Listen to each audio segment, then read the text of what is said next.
नाज़रीन अस्सलाम वालेकुम। ज़ेड न्यूज़ टीवी चैनल में आपका इस्तकबाल है। मैं सलमान खान। तफसीली ख़बरों से पहले सुर्खियों पर नज़र डालते हैं। तेलंगाना के तैरते हुए सोलार पीवी प्रोजेक्ट को आज पीएम मोदी ने किया कौम के नाम।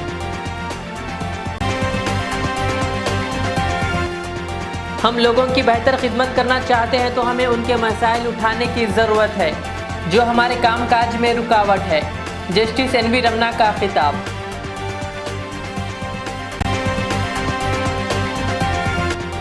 नागार्जुन सागर और श्रीशैलम आबी ज़खायर की सतह में इजाफा। दरवाजे खोलकर पानी को छोड़ा गया निचले इलाकों में।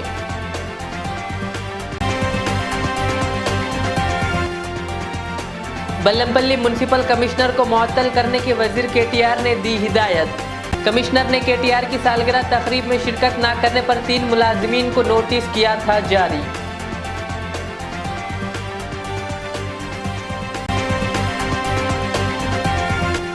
तेलंगाना में आइंदा 3 दिनों के दौरान बारिश की पेशकियासी। कई अजला के लिए येलो अलर्ट जारी।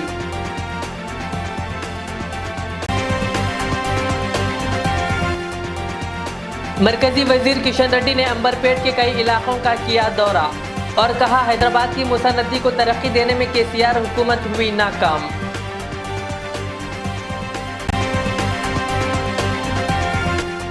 कांग्रेस के बागी एमएलए कोमटिरेड्डी राजगोपाल रेड्डी ने बीजेपी में शामिल होने का किया ऐलान। अब पेश है खबरों की तफसील। वज़ीर-ए-आज़म मोदी ने वर्चुअल तरीक़ेकार के ज़रिए तेलंगाना के पेद्दापल्ली ज़िले के रामागुंडम में एनटीपीसी के 100 मेगावाट वाले तैरते हुए सोलार पीवी प्रोजेक्ट को कौम के नाम किया। एनटीपीसी ने जारी साल 1 जुलाई को रामागुंडम में हिंदुस्तान के सबसे बड़े तैरने वाले सोलार प्रोजेक्ट को तैयार किया था। मरकजी वजीर सयाहत जी किशन रेड्डी ने कहा कि केसीआर हुकूमत शहर हैदराबाद की मूसा नदी को तरक्की देने में नाकाम हो गई है और कहा कि इस नदी को नज़रअंदाज करने के नतीजे में हालिया दिनों के दौरान सैलाब की सूरत हाल पैदा हुई है। किशन रेड्डी ने आज हैदराबाद के अंबरपेट के बाज़ इलाकों का दौरा किया और मुसरमबाग ब्रिज का भी मुआयना किया जिस पर हालिया बारिश के दौरान बड़े पैमाने पर पानी जमा हो गया था, जिस पर पुलिस ने इस ब्रिज को बंद कर दिया था। इस मौके पर किशन रेड्डी ने इल्ज़ाम लगाया कि टीआरएस हुकूमत माजी से सबक सीखने में नाकाम हो गई है। उन्होंने मीडिया से बात करते हुए बताया कि गुज़िश्ता साल शहर हैदराबाद में शदीद बारिश हुई थी और जारी साल भी शदीद बारिश हुई, ताहम रियासती हुकूमत सो रही है। उन्होंने कहा कि रियासती हुकूमत मूसी रिवर फ्रंट डेवलपमेंट के क़याम के लिए सिर्फ ऐलानात तक ही महदूद है। उन्होंने याद दहानी करवाई कि हुकूमत ने Musi river front development corporation के लिए सदर नशीन और अरकान को मुकर्रर किया, ताहम ये काम सिर्फ ऐलानात तक ही महदूद रहा। उन्होंने कहा कि रियासती हुकूमत ने मूसी नदी की तरक्की के लिए कुछ भी नहीं किया, जिसके नतीजे में इसके करीब वाक़ई इलाकों में पानी जमा हो गया और कई मकानात में पानी दाखिल हो गया। उन्होंने कहा कि रियासती हुकूमत सैलाब से मुतासरा अफराद को भी बचाने में नाकाम रही। उन्होंने रियासत में बारिश और सैलाब की सूरत हाल के बावजूद वज़ीर आला केसीआर के दौरे दिल्ली पर नुक्ताचीनी की। మరి మూసిని అత్యంత సుందరంగా తీర్చిదిద్దుతాము। ఏదైతే అహ్మదాబాద్లో సబర్మతి నది ఏదైతున్నదో ఆ సబర్మతి నది ఏ రకంగా అభివృద్ధి చేశారో దానికంటే బాగా చేస్తామని చెప్పి మరి అధికారులు మంత్రులు పోయి మరి గుజరాత్లో నరేంద్ర మోడీ గారు అభివృద్ధి చేసినటువంటి సబర్మతి నది పారివాహక ప్రాంతాన్ని కూడా పరిశీలించి వచ్చారు। వాళ్ళు వెళ్ళి చూసొచ్చి కూడా 5 సంవత్సరాలు 6 సంవత్సరాలు 7 సంవత్సరాలు అవుతున్నది, కానీ ఇంతవరకు ఎక్కడ వేసిన గొంగడు అక్కడే ఉన్నది, ఒక్క అడుగు కూడా ముందుకు కలగలేదు। ప్రజలకు జరుగుతున్న నష్టాన్ని అరికట్టడంలో ప్రభుత్వం పూర్తిగా వైఫల్యం చెందింది। కాబట్టి ఇప్పటికైనా నేను కోరుతా ఉన్నాను, ఈ ప్రాంతం అంతా కూడా పేద ప్రజలు ఉండేటువంటి ప్రాంతం, బడుగు బలహీన వర్గాలు ఉండేటువంటి ప్రాంతం, మైనార్టీలు ఉండేటువంటి ప్రాంతం, దీనికి కనీస మౌలిక వసతులు కల్పించి ఈ ప్రాంతాన్ని మరి ఈ యొక్క వరద సమస్య నుంచి గట్టెక్కించాల్సిన బాధ్యత రాష్ట్ర ప్రభుత్వం మీద ఉన్నదనే విషయాన్ని ఈ సందర్భంగా మనవి చేస్తా ఉన్నాను। తప్పకుండా ఎవరైతే నష్టపోయారో వారికి అన్ని రకాలుగా నష్టపరిహారం అందించాల్సిన అవసరం ఉందని చెప్పి కోరుతున్నాను।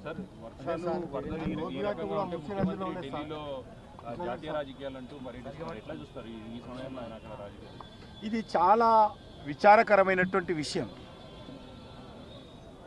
ముఖ్యమంత్రి గారు గతంలో వరదలు వచ్చినప్పుడు ప్రగతి భవన్లోనే ఉండి ప్రగతి భవన్కి ఎదురుగా తీవ్రమైనటువంటి వరదలు వచ్చి ప్రజలు ఇబ్బంది గురవుతే ప్రగతి భవన్ గడప దాటి వరద బాధితులను పరామర్శించలేదు గతంలో కూడా।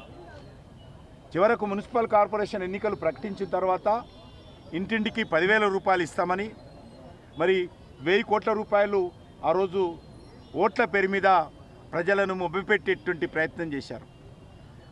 మళ్ళీ ఈ సంవత్సరం కూడా ఇక్కడ ప్రజలు చాలా వరదలతో ఇబ్బంది పడుతూ ఉన్నారు. వాతావరణ శాఖ హైదరాబాద్ నగరానికి వర్షం యొక్క సమస్య ఉంది అని అలర్ట్ చేసినప్పటికీ కూడా రాష్ట్ర ప్రభుత్వము రెడ్ అలర్ట్ ప్రకటిస్తుంది ప్రజలకు. కానీ ముఖ్యమంత్రి గారు ఢిల్లీలో పోయి మరి ఏం చేశారో ఎవరికీ తెలియదు. ఆడ ప్రభుత్వ పని చేశారా, పార్టీ పని చేశారా, లేకపోతే ప్రజల పని చేశారా, వేరే రాష్ట్రం పని చేశారా, నరేంద్ర మోడీ గారికి కేంద్ర ప్రభుత్వానికి వ్యతిరేకంగా కుట్ర చేయడానికి వెళ్ళారా, ప్రజలకు తెలియాల్సిన అవసరం ఉంది. 4 రోజుల పాటు ఢిల్లీలో ముఖ్యమంత్రి గారు ఏం చేశారు? ముఖ్యమంత్రి గారు 4 రోజుల పాటు ఢిల్లీలో ఎవరికి కనిపించకుండా ఎక్కడున్నాడు?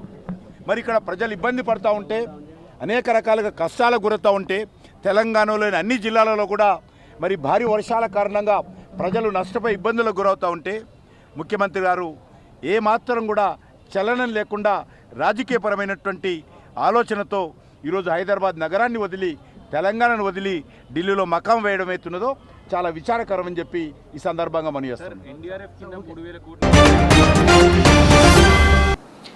रियासती वजीर बल्दी नज़्म नफ्स KTR ने बल्लमपल्ली म्यूनसिपल कमिश्नर को फौरी बरतरफ करने की महकमे बल्दी नज़्म नफ्स के डायरेक्टर सत्यानारायण को हिदायत दी है। वाज़ेह है कि 24 जुलाई को वजीर KTR की सालगिरह थी।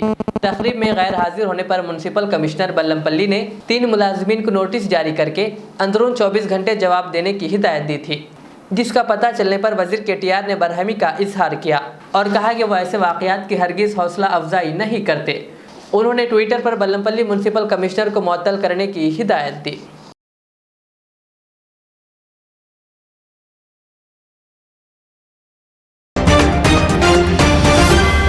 महकमा मौसमियात ने रियासत तेलंगाना के कई मुकामात पर आइंदा 3 दिनों के दौरान गर्जो चमक के साथ बारिश की पेशगोई की है। रियासत के बेशतर मुकामात पर गर्जो चमक के साथ बारिश के सिलसिले में येलो अलर्ट भी जारी किया गया है।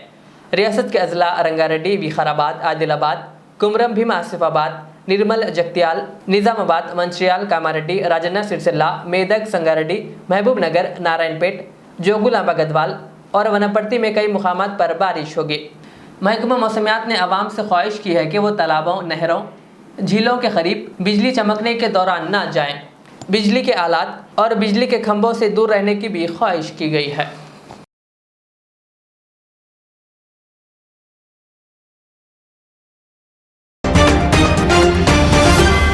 Chief justice of India NV Ramana ने पार्लियामेंट के मानसून इजलास के दौरान मुसलसिल 2 हफ्तों के ताअत्तुल के बाद आज हफ्ते को कहा कि बहस व मुबाहिसे और बेहतर फैसलों के जरिए मुल्क को आगे बढ़ाया जा सकता है।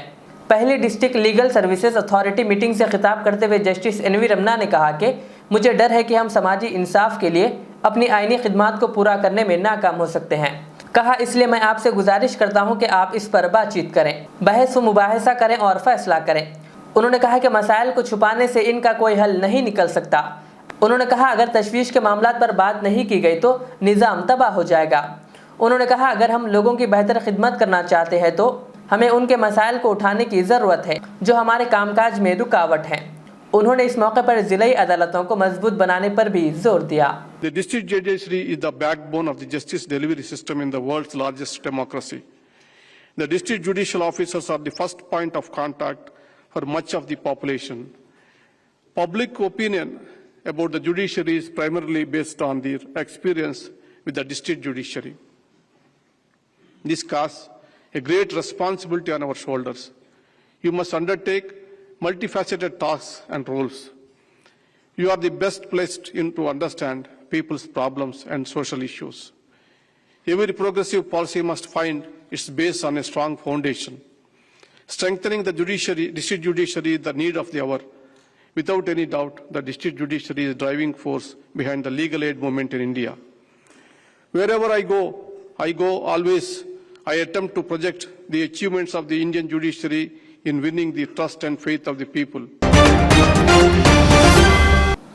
गुज़िश्ता रोज़ भैंसा गवर्नमेंट एरिया अस्पताल वाक़े के बाद पेश आए तमाम हालात से मोहम्मद जाबिर अहमद नायक सदर नशीन बल्दिया भैंसा ने ज़िला हुक्काम को बज़रिए फ़ोन से वाकिफ़ करवाया और मुस्लिम अराकीन बल्दिया जिनमें फैज़ुल्ला खान, मोहम्मद आमिर अहमद, इम्तियाजुल हक एडवोकेट, अब्दुल खादर बाबा और अब्दुल इब्राहिम बिल्डर व दीगर को जिला मुस्तखर रवाना करते हुए जिला SP CH प्रवीण कुमार और जिला कलेक्ट्रेट दफ्तर ओहदेदार को एक तहरीर याददाश्त पेश करते हुए नुमाइंदगी की गई कि भैंसा गवर्नमेंट एरिया अस्पताल में मुस्लिम खातून के साथ जिनसी ज़्यादती करने वाले खातियों के खिलाफ सख्त कार्रवाई की जाए और गवर्नमेंट एरिया अस्पताल में साफ व शफाफ इंतजामिया की खिदमत को जारी रखते हुए गंदी जहानत के आर्जी अमले को फौरी बर्खास्त करने पर जोर दिया, जिस पर मज़कूरा ज़िला हुक्काम ने इन्हें हर मुमकिन इक़दाम करने का तयक़्क़ुन दिया।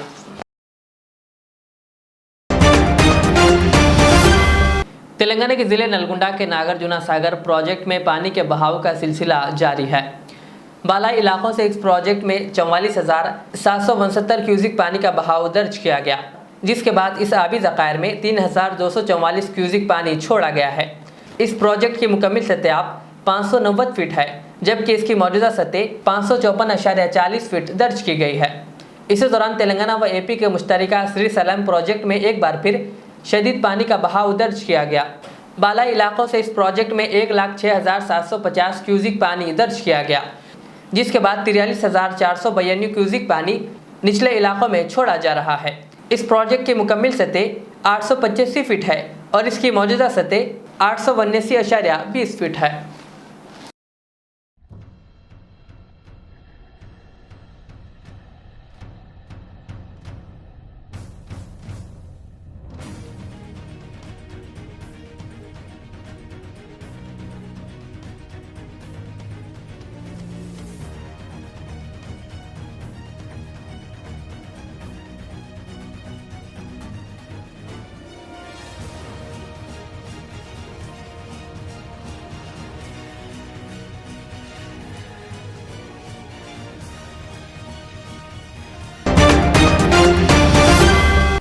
AMP की जानिब से Nawab Shah Alam college of engineering and technology वाक़े मलकपेट हैदराबाद में आज जॉब मेला मुनक़्क़िद किया गया, जिसमें कई तादाद में बेरोज़गार नौजवानों ने शिरकत की, जहां इनकी काबिलियत को देखते हुए इन्हें रोज़गार से जोड़ा गया।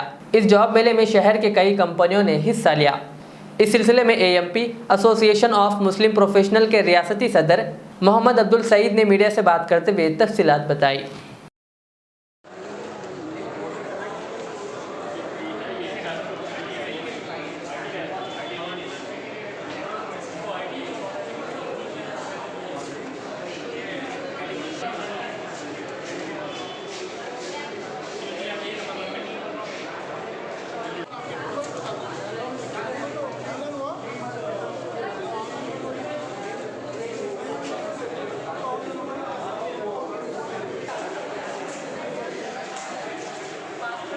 अस्सलामुअलैकुम वरहमतुल्लाहि वबरकातुहू।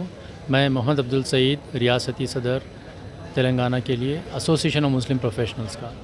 तो आज यहाँ पर Nawab Shah Alam college of engineering and technology Malakpet में AMP की तरफ से एक मेगा जॉब फेयर मुनक़्क़िद किया जा रहा है, जिसमें 72 प्लस कंपनीज़ अभी इसमें हिस्सा ले रहे हैं। अल्हम्दुलिल्लाह से कई सारे शुबों में, बैंकिंग में है, फ़िनांस, IT में और बैक एंड जॉब्स, ऐसे मुख्तलिफ़ शोबों में यहाँ पर जॉब्स फराहम किए जा रहे हैं।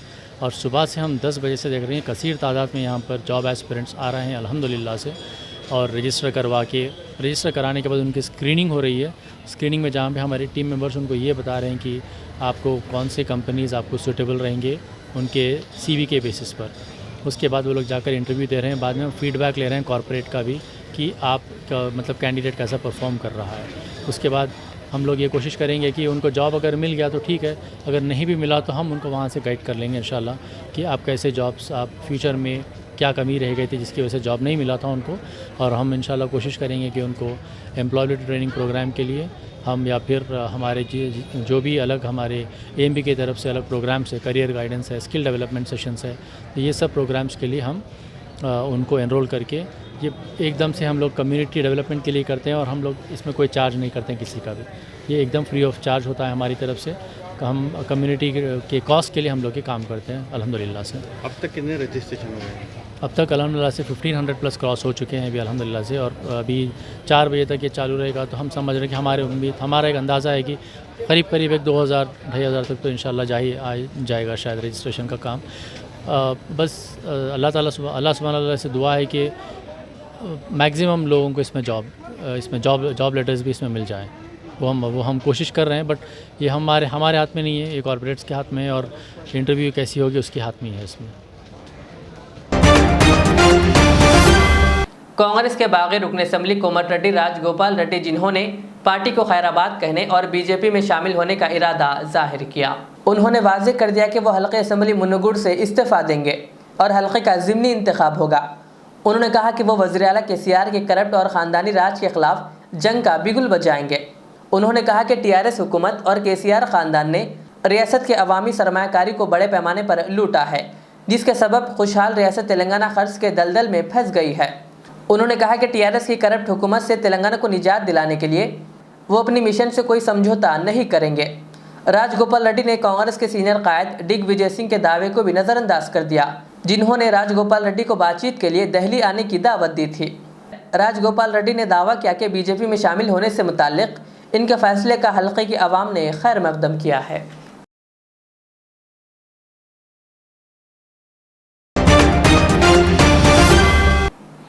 आंध्र प्रदेश के अनाकापल्ली ज़िले में समंदर में गर्क इंजीनियरिंग के तलबा की नाशों को समंदर से निकाल लिया गया। आज 5 तलबा की नाशों को निकाला गया, जबकि गुज़िश्ता रोज़ 1 की नाश निकाली गई थी। तफसीलात के मुताबिक अनाकापल्ली के एक इंजीनियरिंग कॉलेज में ज़ेर तालीम 15 तलबा गुज़िश्ता रोज़ दोपहर में इम्तिहान के अख्तिताम के बाद सीतापालम इलाके में तफरी के लिए समंदर गए थे। विशाखापट्टनम के गोपालपट्टनम से ताल्लुक़ रखने वाले जगदीश, गुंटूर ज़िले के सतीश, अनाकापल्ली ज़िले के जशवंत कुमार, मुनागा पाका से ताल्लुक़ रखने वाले सुरेश तेजा, इसी मंडल से ताल्लुक़ रखने वाले गणेश, एल्ला मंजी इलाके के रामाचंदू, नरसमपेट मंडल के पवन और दीगर जुमला 8 लोग समंदर में उतरे थे। कुछ ही देर में एक बड़ी लहर ने इनमें से बास को बहा ले गई, ताहम इनके साथियों ने चीखो पुकार शुरू कर दी, जिस पर वहां मौजूद माहिगिरों ने तेजा को बचाने में कामयाबी हासिल की, जबकि दीगर नौजवानों की तलाश का काम किया जा रहा था। तेजा को अस्पताल में दाखिल करवाया गया है, जहां उसका इलाज किया जा रहा है। इसी दौरान गुज़िश्ता रोज़ 19 साला सूर्य कुमार की नाश दस्तयाब हुई थी। बकिया तलबा की तलाश का काम जारी था और बकिया तलबा की नाशें आज बरामद हुई।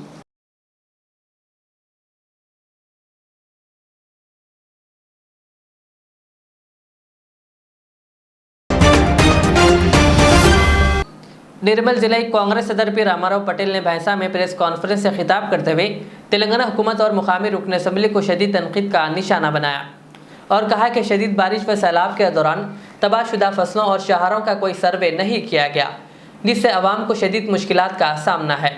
उन्होंने कहा कि जबकि मुत्तहिदा ज़िला आदिलाबाद में शहरों की तामीर के लिए 354 करोड़ मंजूर हुए, जबकि मुधोल ताल्लुक़ा के लिए सिर्फ 18 लाख मंजूर हुए हैं। उन्होंने निगवा, इस्मतदरी और भैंसा गवर्नमेंट अस्पताल वाक़े की मजम्मत करते हुए हुकूमत और इंतज़ामिया की लापरवाही का नतीजा करार दिया और मौजे गंडे के बाजियाबी के लिए मुस्तकिल हल निकालने का हुकूमत से मुतालबा किया। इस प्रेस कॉन्फ्रेंस में कांग्रेस कायदीन की कसीर तादाद मौजूद थी। 2-3 విషయాలే మాట్లాడడానికి మీకు ప్రెస్ మీట్ పెట్టడం జరిగింది. ముఖ్యమైన విషయం అంటే మన ఆదిలాబాద్ జిల్లాలో, ఉమ్మడి ఆదిలాబాద్ జిల్లాలో 354 crores మన జిల్లాకు శాంక్షన్ అయినాయి. అందులో మా ముదోల్ నియోజకవర్గంలో 18 లక్షలే శాంక్షన్ అవ్వడం జరిగింది. ఇది జియోతో మీకు చూపిస్తున్నాను. ఈ ఏదైతే 24/7 రోజు గవర్నమెంట్ ఆఫ్ తెలంగాణ జియో తీసింది, ఆ జియో మీదకెళ్ళి నేను మాట్లాడుతున్నాను. అబద్ధం మాట్లాడకొచ్చిన గవర్నమెంట్ తీసిన జియో మీదనే. మా ఇక్కడ ఏదైతే డ్యామేజెస్ జరిగినాయి, దాదాపు 7 మండలాల బైన్సా టౌన్లో ఏదైతే డ్యామేజెస్ జరిగినాయి, రోడ్స్ అనుకోండి, చెరువులు అనుకోండి, ఇండ్లు అనుకోండి, అన్ని విధాలుగా అతివృష్టితో। आखिर में सुर्खियों पे और एक बार नजर डालते हैं। तेलंगाना के तैरते हुए सोलार पीवी प्रोजेक्ट को आज पीएम मोदी ने किया कौम के नाम।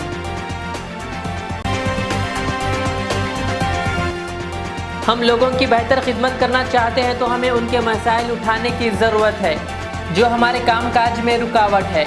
जस्टिस एनवी रमना का खिताब।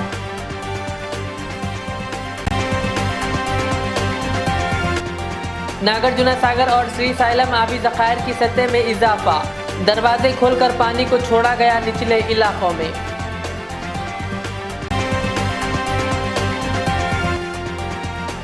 बल्लमपल्ली म्युनिसिपल कमिश्नर को मुअत्तल करने की वजीर केटीआर ने दी हिदायत। कमिश्नर ने केटीआर की सालगिरह तकरीब में शिरकत न करने पर 3 मुलाजिमीन को नोटिस किया था जारी।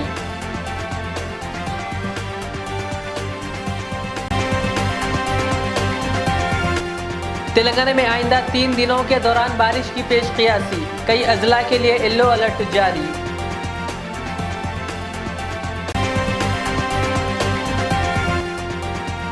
मरकजी वजीर किशन रेड्डी ने अंबरपेट के कई इलाकों का किया दौरा और कहा हैदराबाद की मूसा नदी को तरक्की देने में केसीआर हुकूमत हुई नाकाम।